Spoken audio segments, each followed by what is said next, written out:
لوی او مهربان ذات په سپېڅلي نامه ډاکټر ګلالجان احمدزی یم د رواني ناروغیو متخصص. په ډېرې بښنې سره زموږ برنامه کې یو څه ځنډ راغی.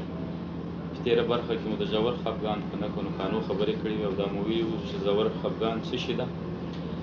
په دې برخه کې غواړم د ژور خفګان په عواملو، د مخنیوي په لارو چارو او درملنه وغږېږم.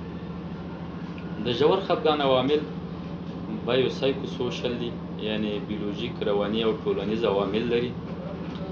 سره دې چې د خلقي اختلالاتو او ژور خفګان په اړوند ډېرې فرضیې مطرح شوي دي، ولې بیا هم نشو کولی چې یو مشخص علت په ګوته کړو. په بیولوژیک عواملو کې نیورو ترانسمیټرونه مهم دي، لکه سیروتونین، ډوپامین، نارپینفرین، اسیتایل کولین، گابا امین او بیتاریک اسید. ولې په دېو کې زیاتره سیروتونین او نارپینفرین ډېر مطرح دي. بل هورموني تغیرات دي، لکه د هایپوفیز، هایپوتالاموس، ادرینال، تایراید غدواتو تغیرات. معاینات ښیي هغه کسان چې په خلقي اختلالاتو او ژور خفګان اخته وي، د هغو ځینو هورمونونو سویه، لکه کورتیزول، پرولاکتین، د رشد او نمو هورمون سویه نسبت د هغو خلکو ته چې سالم دي ډېر تفاوت لري. بل ارثیت او جنیتیک ډېر مهم ده.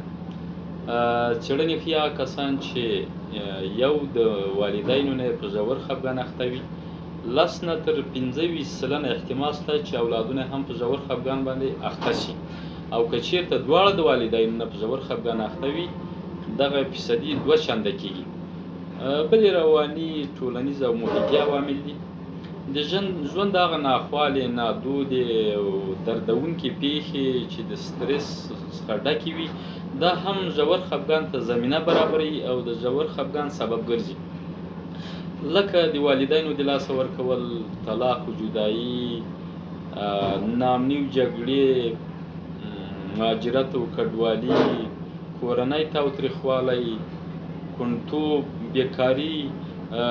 تجربې ښیي کسان چې بیکاره دي نسبت هغو خلکو ته چې مصروفیت لري 3 برابره زیاتره په ژور خفګان اخته کېږي.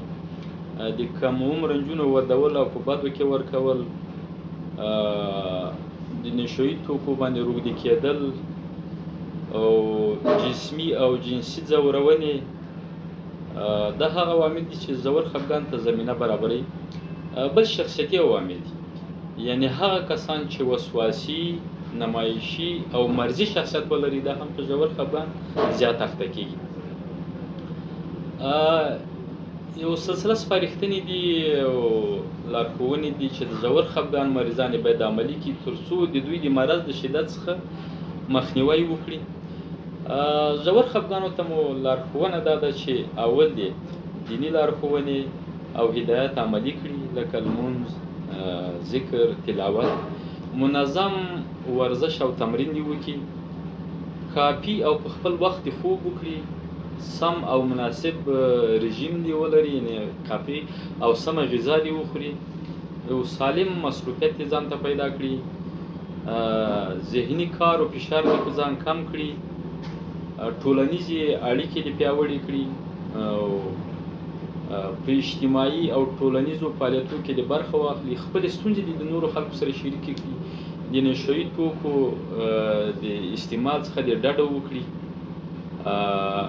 دا هغه خبرې دي چې حد اقل د دوی د مرض د زیاتوالي او شدت څخه مخنیوی کوي. د ژور خفګان درملنه چې دا هم بیا 2 برخې لري، چې رواني درملنه ده او بلې دوایي درملنه ده، چې دا یو څه تخصصي او مسلکي موضوع ده.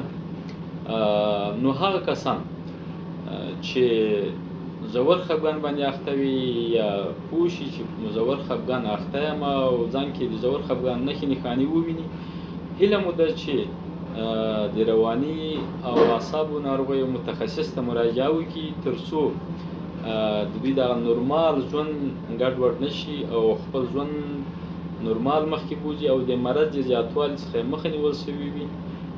توجه نه مو ډېره مننه.